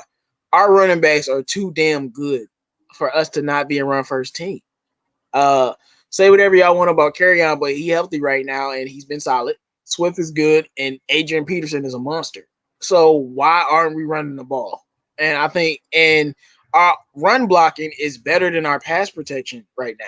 Yes. So the philosophy needs to like switch it just a little bit because it's gonna work, man. And like you see how hard our teams our opponents be biting on those Adrian Peterson play actions. And we mean run the ball. I don't mean just be predictable and run it up to go with AP. I mean use those zone schemes, get creative like the 49ers do. Like we know Lamar Jackson contributes a lot to the Ravens running game, but they running backs run the football. And they do it in a way where they can use it even when Lamar is like not even being a distraction. He's just out there like a traditional quarterback, and they run the ball. It's a lot of teams that know how to use the talent. I mean, I don't know why we can't be this Tennessee Titans that I'm watching right now. Like, why can't we be having that stud running back that's doing his thing and Stafford way better than Tannehill, just throw it all over the field? But end of the day, our coaching staff is stupid. But Jim, any thoughts on this, man? Yeah, I want to go run first in defense. I mean, that's what I feel we should go to next. I mean, the Bears did it. I mean, the Ravens have done it. We've got Tennessee doing it, San Francisco. But I think here's our problem in Detroit. We only know how to run the ball a few ways. Okay, so we have a dive right and a dive left and maybe a run to the outside. That's about it. We don't use a draw play. We don't use a multitude of different running plays. It's like they don't even know how to play Madden. I mean, you know what I mean? It's like they don't. I can't understand why you just run it right up the middle just every time when there's nothing there. Our guys can block and sometimes our blocking isn't that good. Yeah. I mean, we have Joe Dahlin there and we got Frank Ragnow. We're creating holes.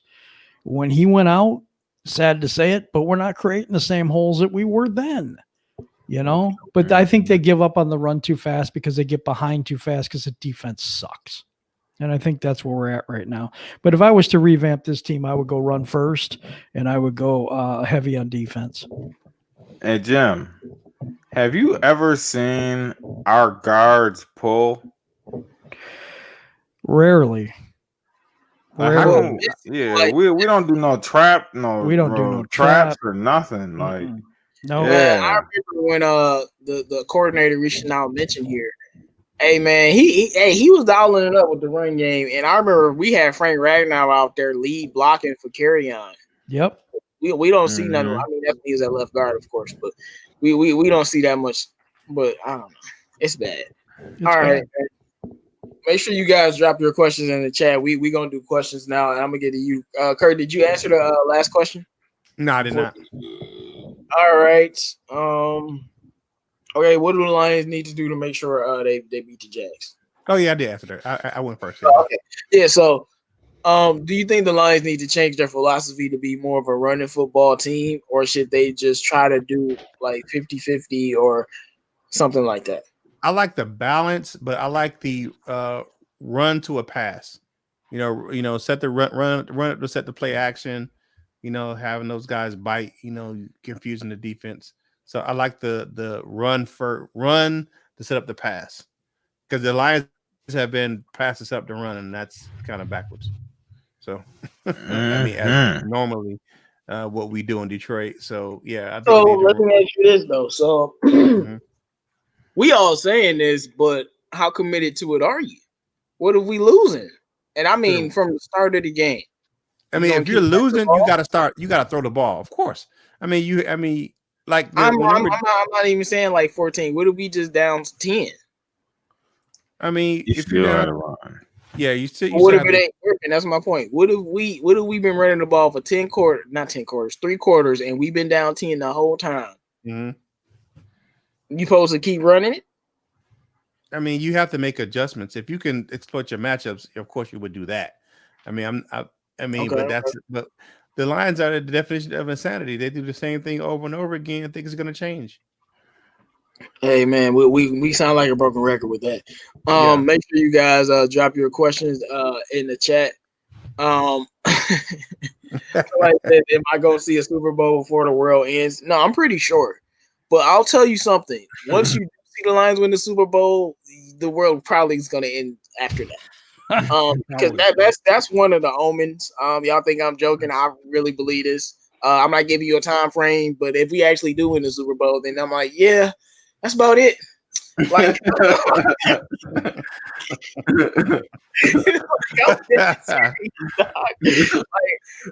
anarchy. That's about it, y'all. Like, I'm out. Give y'all one last. Start looking up in the sky. Right, man. That's when you start gotta be like, all right, man. I don't know when it's gonna happen, but I gotta be on edge now. So and don't let nothing surprise you. You know, you see somebody get bombed, you be like, I knew it, dog. Like I knew it, dog. Like I just knew. Like why y'all have to go with it like that? It's been real, y'all. I gotta go. Like once that happens, you know, the word anything will is possible will just be validated anymore. We've seen it, you know, in history a few times. You be like, anything really is possible. That happened, you really don't think anything possible. People gonna start trying to fly and stuff. So, all right, man. Steve-O says, I thought Bevel ran an outside zone running scheme. I haven't seen an outside zone running scheme since he's been here. It's all inside zone, gap scheme, and power runs, nothing outside. I completely agree with you. And when Bevel came here, we knew he was going to get a power running back, but the way he was talking about Kerryon Johnson, you expected him to use the outside running zone scheme similar to that coordinator that we hate because he was trash. But I hate that I have to say it, but he used Kerryon amazing. He did. Like, he really did. And I don't know why Bevel hasn't been able to adapt to that. But a question for you, OMG, do you think Julian Okwara is the missing piece to the defense? I wouldn't say the missing piece, but he's definitely a factor. He's the only speed we have off the edge. He's the only one who's fast enough to get to the quarterback. Him and Jared Davis are the only two people on the D line in the front seven that are fast enough to get to the quarterback. Well, besides Jamie Collins, but he like half-assing it, so I don't include him. But yeah, man. So I can see where they're coming from. He's definitely a factor getting to the QB. Okay, what's your thoughts on this, Jim? Well, no, I don't think he's the missing piece. I think that the scheme is junk, and I think that that's what needs to change. All right, guys, make sure you guys like the video if you haven't already, and drop all your questions in the chat. I know we got some Travis Fulgham lovers. I know we got some Trey Stafford people. I know we got some Fire Patricia people. Yeah. We got some Bears fans, maybe some Packers fans. Drop all your questions in the chat. Moving on to the next question. If Matt Patricia gets fired and these coaches were available, Tony Dungy or Bill Cowher, who would you take? In my opinion, I'm taking Bill Cowher only because I need a coach with some damn fire. Like, I'm tired of these non-passionate. Like, Tony Dungy's a great coach, and like I think they both might be a little bit outdated. But if I was to choose the soft, wise Tony Dungy or Bill Cowher, I just need that Bill. You know what I'm saying? I need that Bill Cowher type of energy. Like, Bill Cowher is not going to get destroyed in a football game and then come up the podium. He gonna be like, we suck, we gotta do better. I'm gonna tear into that what's, and trust me, it won't be like this. He's gonna give you some energy, and I need that type of grit for this team. Between those two guys personally. But Kurt, still, man, what's your thoughts on this? I feel you with the energy thing, but I like Dungy. That's just me. I like Dungy. I like his class. I like the way he treats players, and I think he's a hell of a coach and a hell of a, he's a quiet. What do you call that? He's a quiet motivator. He doesn't have to get in your face and motivate you. I mean, he's like a dad. He can probably say I'm disappointed. What you mean? Yeah. he probably can say I'm disappointed in you, and the players get fired up. Like, I'm disappointed in you, and the players feel bad. He want to do better. But that's just the type of guy he is. I mean, but do I see either one of them coming back off the out of the booth, I really don't see that. But that's just my pick. I like Dungy. Now, I'm not saying nothing's wrong with Cowher. Don't get me wrong. He's a Super Bowl winning coach. He's got that fire. I just like Dungy a little bit better. That's just me. Jim, what's your thoughts on this? I like Cowher, and the reason I like Cowher is he's from the old school. Run the ball, slam it down their throat, and stop the run, and have a great defense. And that's what I want for this team.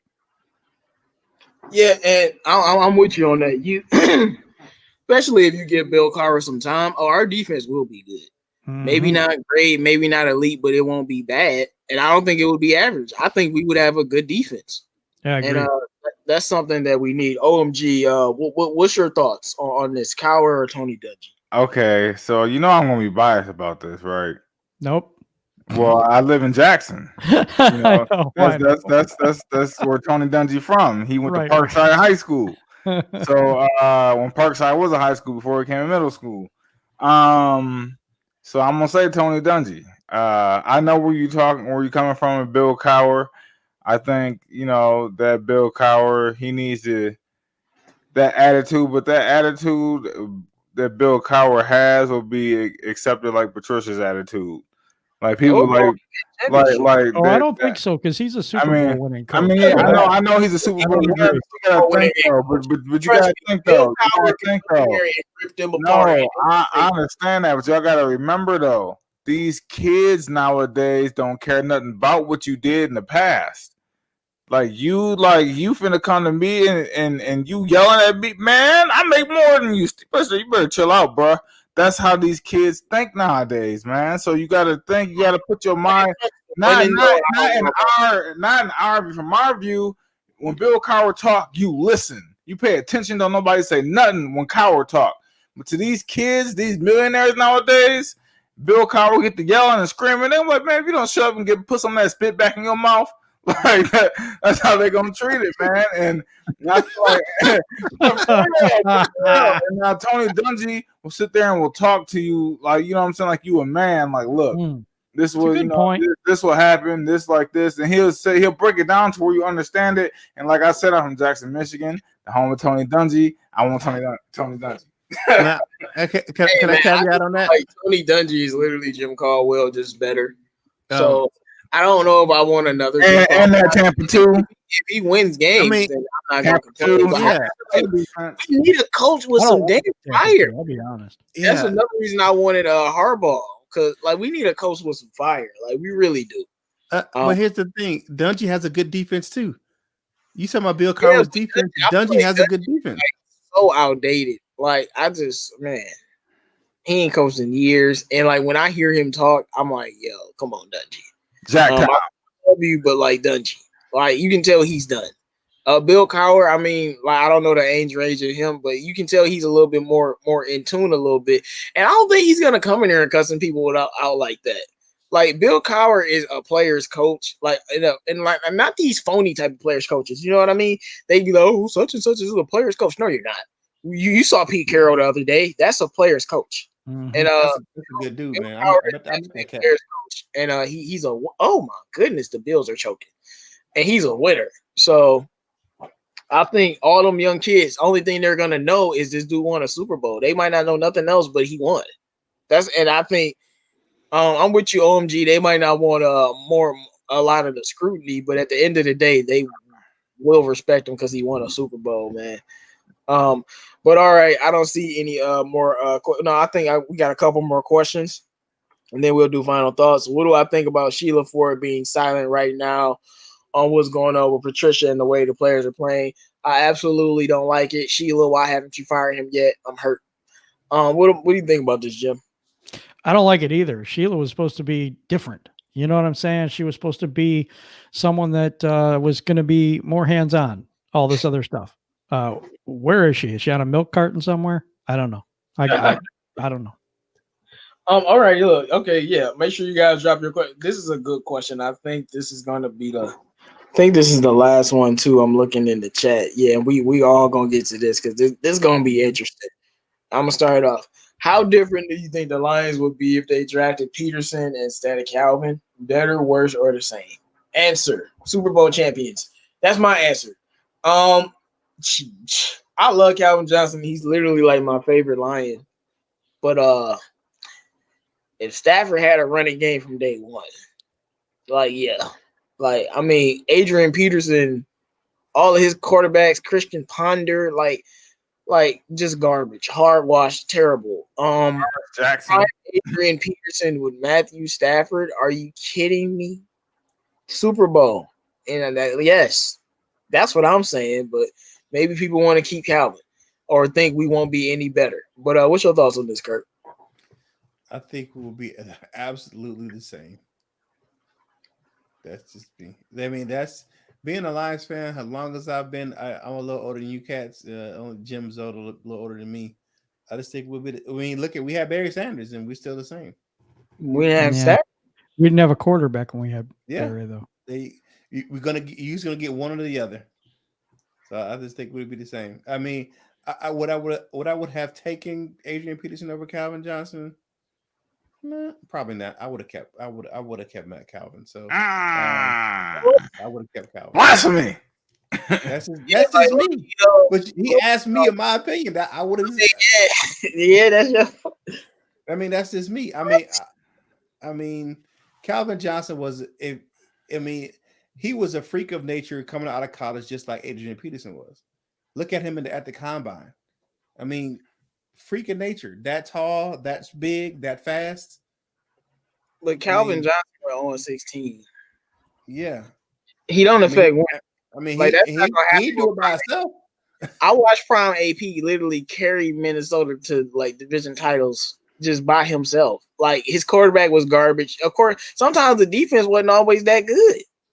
And but if that's how you feel, that's how you feel. But like I said, Calvin is my favorite Lion. But running backs win football games more than wide receivers. It's historically proven. So if I can get a Hall of Fame running back in the prime, especially like I think along with Barry Sanders and Bo Jackson, like Adrian Peterson is just a freak of nature because there was nobody that was that big, that fast, and that strong. But he was.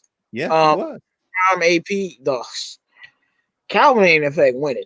But what do you think about this, Jim? Ooh, because it's hindsight, right? Yep. That's the tough part about it.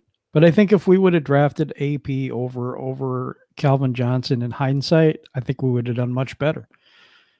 Stafford hasn't had a running game, and I think we could get wide receivers that would do the job. We've had Marvin Jones, we've had Kenny Galladay. I think we've had wide receivers, and I think okay, Calvin might be the best of all time just because of the range of which he could get the ball, the speed and the size. It was a horrible matchup for anybody who tried to cover him. But if we had a running game and Adrian Peterson was running all over people and you got Matthew Stafford being able to do play action with AP, I think it makes a huge difference. I think we win a lot more. Mm-hmm. Yeah, I think if we get AP, it looks like the beginning of Dak Prescott's career.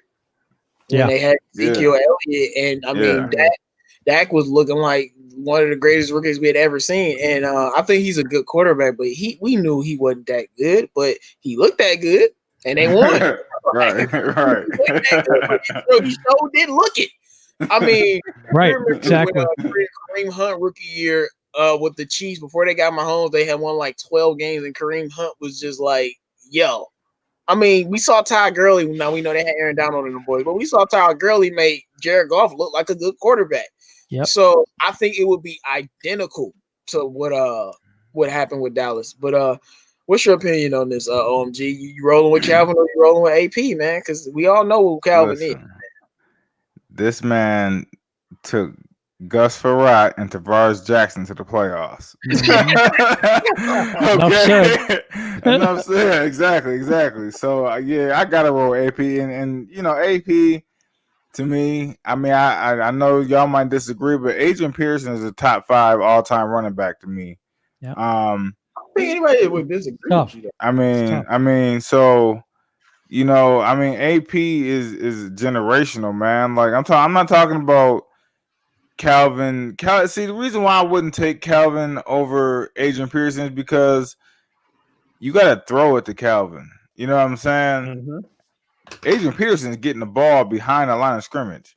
You know what I'm saying? So he's affecting the game from a different point. Like Adrian Peterson can make receivers play better, but receivers can't make running backs play better.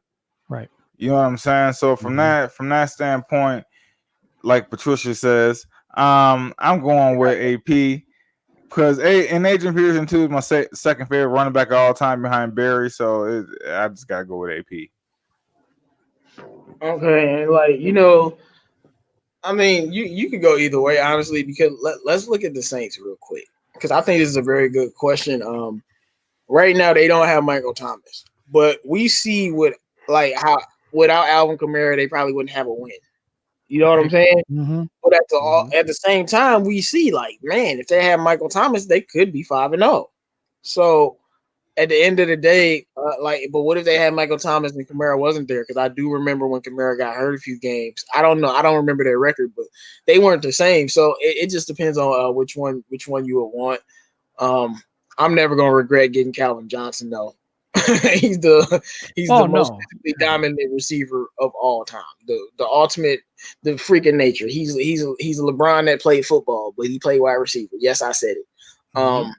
Yeah, it's just a freaking nature. But AP man, running wins. But all right, guys, we gonna wrap it up. The Bills are getting drilled. Glad I picked Tennessee in the Pick'em League.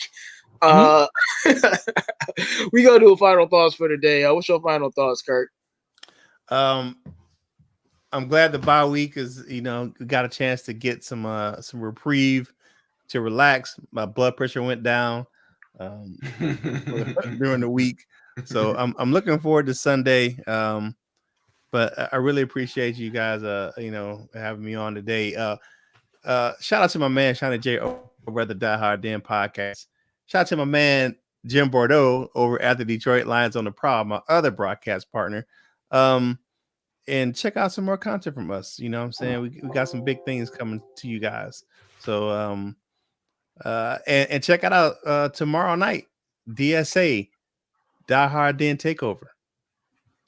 All right, make sure you definitely gonna want to check that out. Kurt, what's your YouTube channel? It is the Die Hard Den podcast. Make sure you guys subscribe to that. It looks like the Great One Mike got one question. We'll talk about this for a second. One more question. Why is it that the wide receivers don't get more frequent contract extensions? Because besides Calvin, our regime don't believe in paying receivers. I think it's stupid, especially if it's Galladay. Now, if it's Golden Tate, okay. If Marvin Jones, okay. But if it's Galladay, and, people always bring up this money, but I'm like, if you would have paid him, you wouldn't have to now overpay him. You idiots. It's just as simple as that. We could have probably got away with 14, 15 million. Now that's impossible. Minimum is 18 probably. So, but it is what it is. People say wide receivers are a dime a dozen. They are right about that, but I'm just not about and some teams do this, like the Patriots and their winners, but I'm just not about getting rid of stud football players. I don't know if I sound unusual with that, but I'm just not about that at all. But some people are, like the Lions. What's your thoughts on this, Jim? You know what? I remember when running backs got a heck of a lot of money and they were drafted really high and all this stuff. Now it's totally different. It's just a position that there's a lot of them.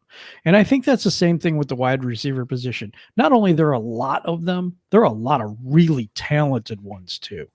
And I think that once you have a saturation in any market, prices go down. And I think that's what's happening at the wide receiver position. I think that's why they're not getting contract extensions. I think that's why high price ones are getting traded, because the feeling is they can be replaced now. So I think the league is changing. Good point. I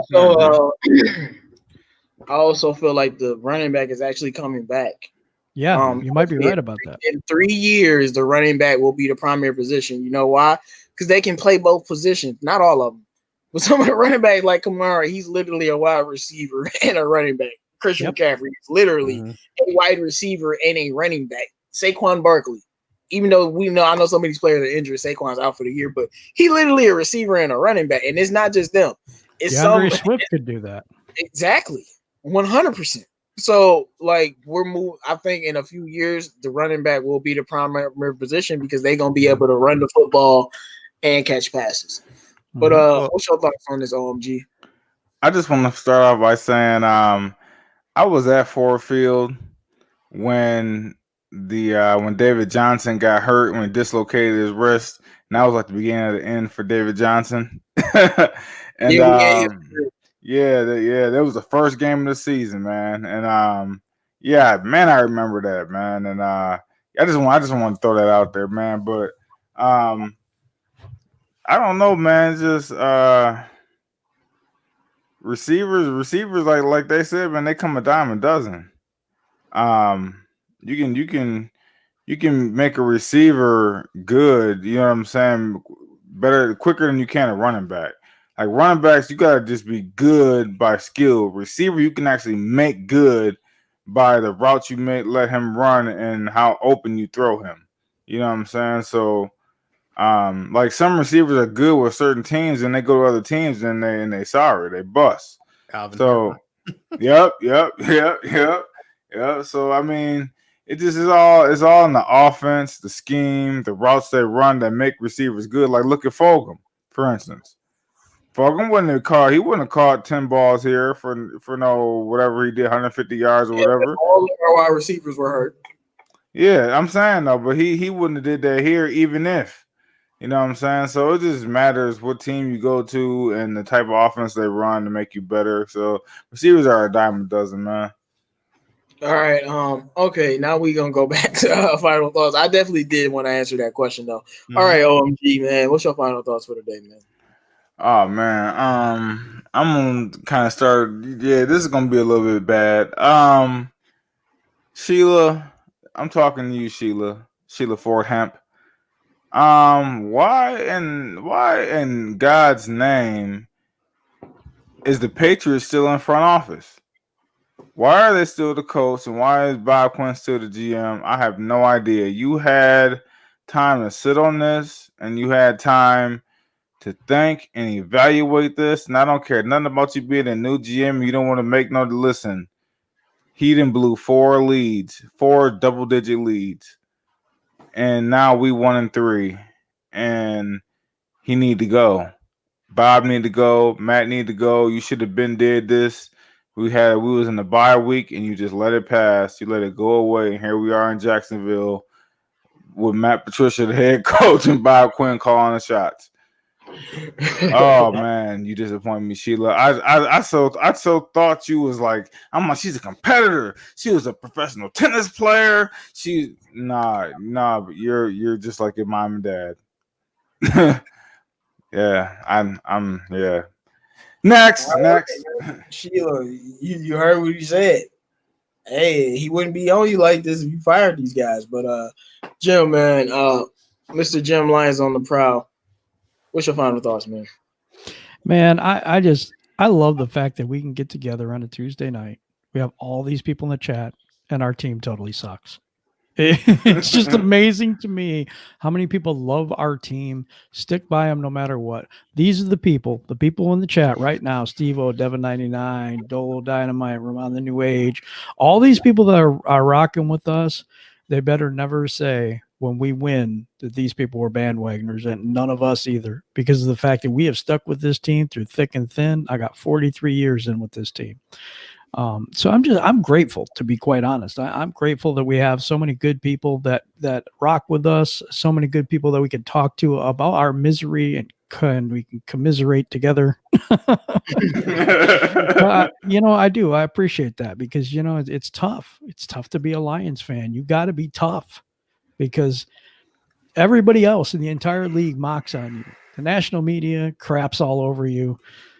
Even our media craps all over this team, So it's like, I really appreciate each and every one of you, my guys that rock with me in the DSA, Kurt Steele, my partner in crime on Detroit Lions on the Prowl. I appreciate each and every one of you. Have a great night. No doubt. All I got to say is, Lions fans, do you really want to win this week? You might say, J-Mo, what are you talking about?